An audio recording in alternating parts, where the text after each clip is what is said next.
tá? Então, eu vou trazer um pouquinho só da questão teórica. Então, lá atrás, o chinês, né, denominou dois nomes, o yin, que é menos, e o yang, que é mais. A gente nós ocidentais não entendemos muito bem isso. Depois, eles primaram para a questão do corte. Como eles trabalhou com a acupuntura, eles trabalham com meridianos, com uma linha imaginária, então essa linha não pode ser cortada, ela não pode ser lesionada. Então a doença vem pela estagnação, pelo fluxo, pela quebra da continuidade dessa linha. E se faz um corte ali, se cortaria essa linha, nós ficaríamos deficientes. E como nós podemos perceber hoje, na fisioterapia, nós temos vários casos de esterectomia com as mulheres que têm dor na lombar. Tá? Então a gente fica muito atento. Tem dor na lombar? Fez esterectomia? Então temos que dar uma atenção especial para essa dor lombar. E depois, mais para frente, nós tivemos aí no pós-segunda guerra, os militares que chegavam com a cabeça quebrada e iam costurar essas cabeças, e aí quando pegava na parte da massa cerebral, o pé, ou a mão, o dedo se movia. E aí o homúnculo de pé e fio foi criado numerando essas áreas. Né? Então, no sentido de físico, nós temos esse movimento. O homúnculo de pé e fio, essa teoria, que ela determina, para cada local que eu pego no meu cérebro, eu vou ter um estímulo de movimento. E lá atrás o chinês já falou de sedar e tonificar, e hoje é inibir e estimular. Então, os termos são parecidos, né? E não podemos deixar de entender a via, o momento. Então, se eu estou com a minha lombar quebrada, por exemplo, e se eu mexo nessa área do cérebro hoje, que mexe o meu pé não mexe.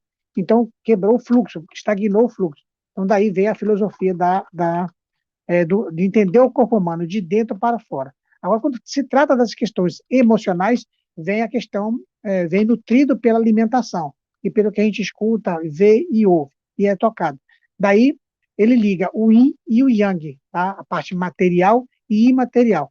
Então, vou falar hoje da parte material, que é a parte do tudo que nós comemos vai virar sangue, vai virar hemácia. Então, nós vamos já para o hemograma tratar das séries vermelhas, das séries brancas e das séries plaquetárias. Começa o nosso hemograma nesses três parâmetros. Dali, só desses três parâmetros ali, eu já consigo, o médico já consegue perceber, por exemplo, se tem um parâmetro, uma hemácia minha, por exemplo, tem que estar de 11 a 16, depende do laboratório, e ela está 15, 16, 17, então ela está grande, então eu estou com uma anormalidade. E aí, pode ser já o indicativo de anemia melalgoblástica, que pode ser o indicativo de uma deficiência de vitamina B12. Então, dentro desse conceito, aí vem os sinais e sintomas. Para nós, fisioterapeuta, acupunturista, o que a gente começa a perguntar na primeira entrevista? Como você se sente, Patrícia? Ah, eu estou cansado. E depois, eu tenho preguiça de levantar para fazer as coisas. Eu tenho a mente cansada. Então, é chamado de sinais e sintomas. Mas eu posso falar assim, mas você está com deficiência de vitamina B12, Patrícia. Eu falo, não, mas eu como super bem, minha alimentação é tudo adequada e tal. Mas eu estou falando que aqui, veja bem, é o que seu interno, a sintonia das suas células, que nem você conhece, está falando para você, né? Perfeito. Porque quando vem para um acupunturista, que é no meu caso, acupunturista, osteopata, então, essas especialização que a gente faz, elas têm uns métodos de entender o ser humano. O curso de terapeuta holístico, ele faz uma varredura desde o seu nascimento até os seus momentos atuais. Quem é seu chefe? Se você é chefe ou não, para entender por que as coisas acontecem. E liga esses fatos, sinais e sintomas, inclusive, o sistema macrocosmo, que é citar a Lua. Nós estamos agora na Lua descendente. Então, várias disfunções nossas orgânicas vão acontecer por deficiências bioquímica interna e por influência externa. Então, nós estamos recebendo na clínica agora quase todas essa última semana, quase todo mundo chegou com queixa principal de cervical, com irradiação para um lado do braço, do outro, e que leva a uma disfunção, às vezes, de lombar. Traz isso de sinal e sintoma, a gente vai para a parte bioquímica. E aí a pessoa pode estar, o quê?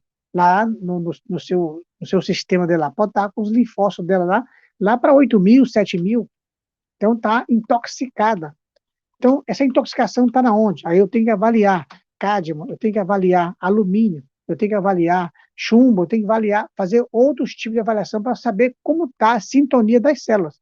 Mas aí eu vou lá e o ferro está baixo, o ferro está abaixo de 90, tá? Aí a pessoa está cansada, a pessoa está com dor, a pessoa aí faz a acupuntura, faz a mobilização, faz a ventosa, faz a terapia que a gente faz lá, e não tem o resultado que a gente imagina, o que a gente pretende, que a gente está acostumado a trabalhar, aí nós temos que voltar os olhares para essa questão das células internas. Como eu vou cuidar dessa célula interna sem cortar? Aí está a chave. E aí precisa de uma parceria, porque quando nós levamos o nosso exame para o médico, a gente já sabe que vai ter remédio. Tá? Quando leva um hemograma para fazer uma análise dele, é, é lógico que a pessoa tem que entender que ela vai ter uma receita de suplementação. Aí vai fazer a sinergia.